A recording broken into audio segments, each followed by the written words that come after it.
Monsieur le président, monsieur le ministre d'État, madame la présidente de la commission des lois, monsieur le rapporteur, mes chers collègues, depuis trop longtemps, une partie de notre population souffre en silence. Nos compatriotes mahorais. Mayotte traverse une situation dramatique, inédite dans notre République. On a pu le voir d'ailleurs il y a 2 ans lors d'un voyage avec Stéphane Le Rudulier et François-Noël Buffet, alors président de la commission des lois. Cette crise dépasse les simples enjeux migratoires. Elle est à la fois sociale, sanitaire, sécuritaire et institutionnelle.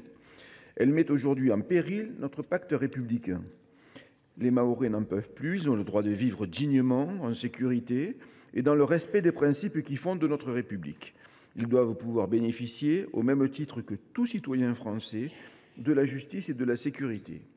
L'immigration irrégulière massive sature les infrastructures. La violence croissante et l'économie informelle gangrènent la société mahoraise. L'accès à l'eau, à l'électricité, à l'éducation, aux soins, rien n'est garanti, tout est devenu une lutte quotidienne.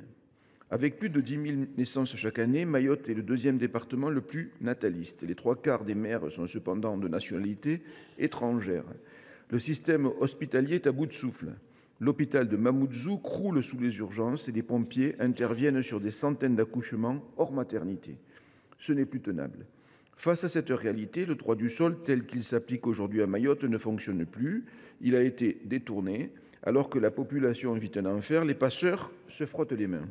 Les reconnaissances de paternité frauduleuses sont légion, parfois plusieurs dizaines de reconnaissances par père.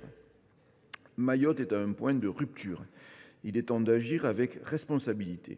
Il est de notre devoir de répondre à cette urgence dans le respect de nos principes constitutionnels, ça a été souligné par notre rapporteur. La proposition de loi que nous examinons aujourd'hui constitue une étape nécessaire. Elle vise à y adapter les conditions d'accès à la nationalité française. Il s'agit d'allonger le délai de résidence régulière des parents avant la naissance pour le porter à 1 an au lieu des 3 mois actuellement exigés. Ces mesures ne remettent pas en cause le droit du sol dans son principe. Elles visent à empêcher son instrumentalisation. La réforme envisagée est nécessaire. Le rapporteur a proposé en commission de maintenir le délai d'1 an sans aller, comme le propose l'Assemblée nationale, jusqu'à 3 ans. La question du délai est délicate. La situation exige sans doute un délai de 3 ans, comme ont pu nous le rappeler les élus du territoire. Néanmoins, comme l'a soulevé le rapporteur, un tel délai, sans doute utile en pratique, ne serait sans doute pas conforme à notre Constitution. Cela doit nous amener collectivement à prendre conscience de l'urgence de la situation. Bien entendu, ce texte ne suffira pas à lui seul à résoudre tous les maux de Mayotte. Il constitue cependant un premier pas indispensable.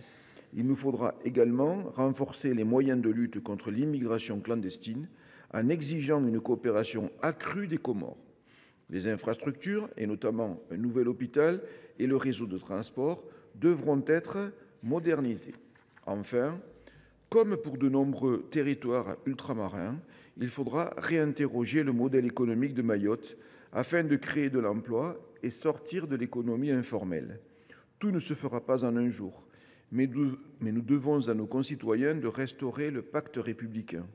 Les Mahorais attendent des actes. La République doit être à la hauteur de son engagement. Elle doit assurer la sécurité, la justice et l'égalité. Mayotte est française et cela nous oblige. Notre groupe soutiendra donc l'adoption de cette proposition de loi. Je vous remercie.